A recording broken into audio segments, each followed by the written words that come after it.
Welcome, ladies and gentlemen. This is Basil Rathbone inviting you to join me beyond the green door. Today's story takes us to Nebraska in the 1870s, to a road which leads directly beyond the green door.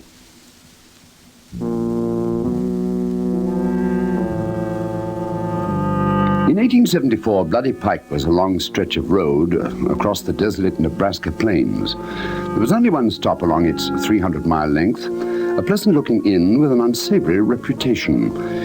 To this inn went Mr. Carter, a mild little man with watery blue eyes and a bedraggled horse. "Make yourself at home," said the innkeeper. His name was Ogden, and he was a huge, hairy giant of a man. His wife, Jenny, was no less large and muscled like a heifer. Their two sons, Jeff and Tom, were big, brutish, and dull-eyed. A third son was working in the garden. Not a pleasant-looking group, but it took sturdy men and women to run an inn on Bloody Pike. "Nice homey place," Mr. Carter said.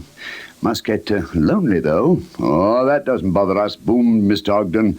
"Me and Jenny and the children, we're plenty of company for each other. And, of course, we get visitors." The two sons grinned like wolves until Jenny Ogden glared at them. The little traveller took no notice. He said wistfully, "You folks are lucky. My business went busted in Ohio, and I'm traveling to California to find a good job. I hear there's plenty of work in California." "Could be," the innkeeper said. "Want to look around our place?" Mr. Carter did. They showed him the bedrooms, solidly built of oak, the stone kitchen, the panelled sitting room. They crowded closer, pointing out the collection of copper pans, and the little traveller showed every sign of appreciation. "Marvellous," he said. "Your guests must love this place." "Never heard no complaints," the innkeeper said, and his sons laughed. "Of course, there's no return trade. I guess folks stay in California." Mr. Carter followed the Ogdens outside to the garden. There were rows of beans and tomatoes, and past them a series of mounds. The third son was digging in the soil. Mr. Carter strolled over and saw that the lad was digging a hole about 6 feet by 4 feet wide. "You planting a tree?" Mr. Carter asked.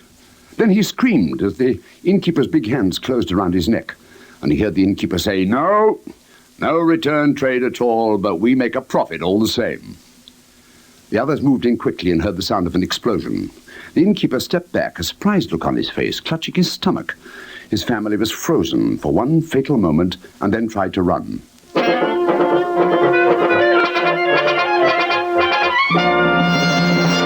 But little Mr. Carter, who had fired backwards through his pocket, now drew 2 revolvers, and within seconds he had wiped out the entire family. Still shaking with indignation, he went back inside the inn. Those Ogden's murderers, who preyed on the unwary. He had suspected it all along.